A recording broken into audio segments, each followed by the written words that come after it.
grand rising and bright blessings to all of my pedal patrons. Welcome to Monday. Welcome to the 16th of September already, 2024. So that puts today's numerological energy value and frequency at a 6, which matches up 100% with what the universe is doing for all of us, which is trying to put things back into balance.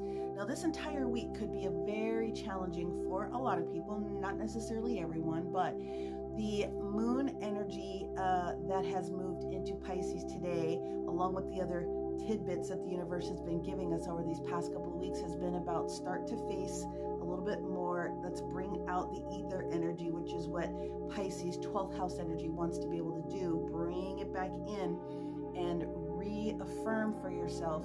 You need to be grounded and you need to be within your particular faith in order to manage the different things that have been coming up, especially from emotional perspectives. And so the full moon partial lunar eclipse that we have tomorrow is going to do 2 different things based on this current energy. The first thing, and we start this energy today, is going to be asking you to pay attention to where some things have been a little bit too pie in the sky. Okay, and it's also going to allow you to release those things that haven't matched with being grounded in your faith, in your projects, in your whatever it is that you happen to be working on. So we only have 5 total transits that are taking place today. One of them is the one we started to talk about yesterday, but the star of the show today is going to be this energy that comes in with Moon Pisces and this huge trine that shows up with the Mars in Cancer. So let's go ahead and bring up the map so we can talk about how this energy is going to shift for us today.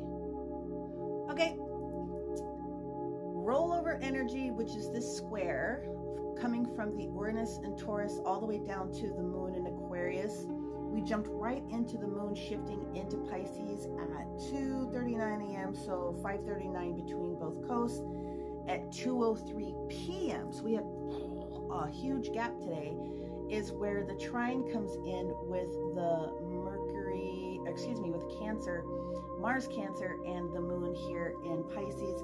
When we get to 2:29 p.m., then the Venus Libra is going to have this opposition with Chiron and Aries, South Node, North Node for our collective here. And then at 11:55, which will make it 2:55 a.m. between both coasts, we're going to have a different opposition that stages here between the Mercury and in Virgo and that moon Pisces. Literally every conversation and transit that's in our face today is telling us the same thing, okay? Where have you maybe been a little bit too pie in the sky versus what's practical and real, and how can we merge those energies together to get on the same page about what's going to take place in future? Now, again, I mentioned this some time back. North Node, South Node for the collective is switching 2025 to Pisces Virgo. That's exactly what's taking place in our full moon partial lunar eclipse tomorrow. But the energies are the same.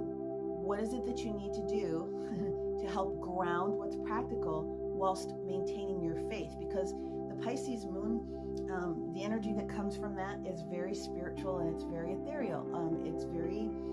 It's very conscious of understanding energy flow. Literally, I mean, if I had to put one word, it's energy flow. However, what does that mean for us? Well, when we know that our energies are housed usually in a couple of different places, what's going to show up today is going to be where we have felt maybe a little bit oddball about what's going on with our resources. And I am going to talk about money, but it doesn't just have to be money. It could be opportunities, right person, right time. It could be the people that you're dealing with. It will be the thoughts that you have. It'll be the feelings that you are not dealing with and managing resources. You know, how is it that you are working within that energy flow?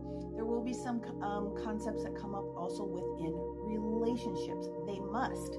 So relationships don't have to be husband and wife. They could be best friends. They could be coworkers. But relationships and resources, all that stuff is being reshifted, and you have to be prepared in practical ways to start to deal with those energy shifts. Now, if you've been rocking and rolling and taking these little nuggets as the universe has been getting you prepared for this for these past couple of months, for sure, you're probably in a very good way. In fact, I know a couple of signs out here today that should be really ahead of the game. But we all have all the signs in all of our birth charts, so you do have to know where Pisces happens to sit in your own personal chart, okay, and the house that it sits in. So it's a combination of two different things.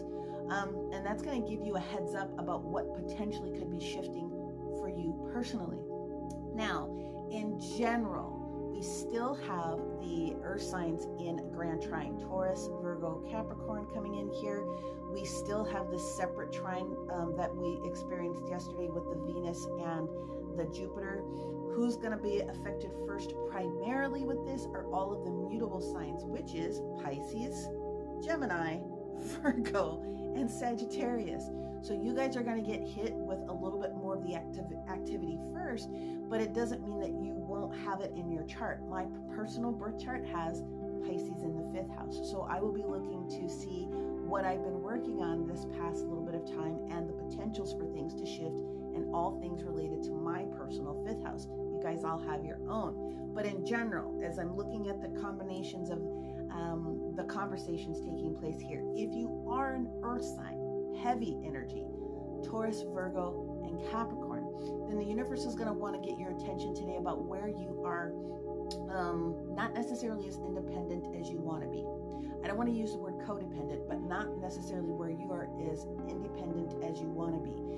That, whatever that is, you have to face that reality, and you need to start at least owning that energy a little bit more today. And the highlight is that you guys are given an opportunity to really work on that, okay? If you are an air sign, so if you're a Gemini, a Libra, or an Aquarius, you are one of the signs that is going to be feeling very, very powerful in the fact that you have let off all these energetic sweaters of some BNS, we're still repeating that doesn't belong to you. It might be a little nerve-wracking for some of you guys to go ahead and start making those steps because of the emotional energy where you guys are very logical, but you're going to have to do your very best in understanding that you are doing the right thing. You already know the information, and you just going to have to rock on with it and just sort of be nice as possible to other people that could be feeling a little bit butthurt potentially. And I mean for the entire week, not just for the day. If therefore you happen to be a fire sign, so if you're an Aries, if you're a Leo, or you're a Sagittarius, you guys should be actually feeling pretty good.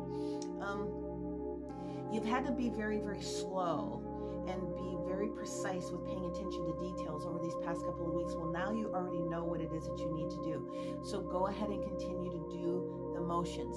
Just be mindful of how fast you are integrating and trying to make those changes with other people, right? So the Libras, the air signs and the fire signs have sort of a similar. You guys are all doing things, but the fire signs already have that pep in their step to get rocking and rolling with some things. And then that leaves us with the water signs. So our Cancers, our Scorpio, and of course our Pisces being involved in this mix, you guys are actually in a very good position yourself. The beneficial thing that I can tell you is that if you are observing and not absorbing, as I've been talking about for this past little bit, you're going to know where it is that you can sort of talk to the hand energy as you are moving forward with other things. There are some things that are coming out of your fields, your awareness, that are they literally don't belong to you. So that is what the universe is asking us all to do today. That's what all the planets and their different conversations are saying, the same thing. If you haven't been grounded in this concept, this idea, this plan, this whatever the case may be, and it's been rocking your world a little bit, let's bridge the two of those things together, and let's just go ahead and start with one and then go to two. The energy for all of next year is going to force you into that energy anyway, so you might as well start getting prepared today. The highlights for tomorrow are going to be a lot of the same conversations, but there's going to be a little bit more squeezing that comes in here with these oppositions, especially where the Mercury energy has been. Now, again, oppositions aren't negative. They are exactly the opposite of what is going on from the different signs that is forcing you to deal with whatever happens to pop out of the middle. So if you understand the nature of why the oppositions are important, then you'll be able to understand, okay, this really isn't trying to hurt me, it's trying to make sure that I am in balance. So we have a lot of oppositions that are going to be taking place tomorrow. I will be back tomorrow, but I have to go and re-record all of the stuff that I did for each of the different zodiacs for for this week because I was a dingles and I didn't hit the backup button and made a mistake and deleted something I wasn't supposed to. So I'm going to go ahead and get myself prepared to re-record all the individual zodiac signs. You're all welcome to join my YT channel to review that information. But as always, may you receive everything you need, want, desire, and find the beauty in all things. Bye.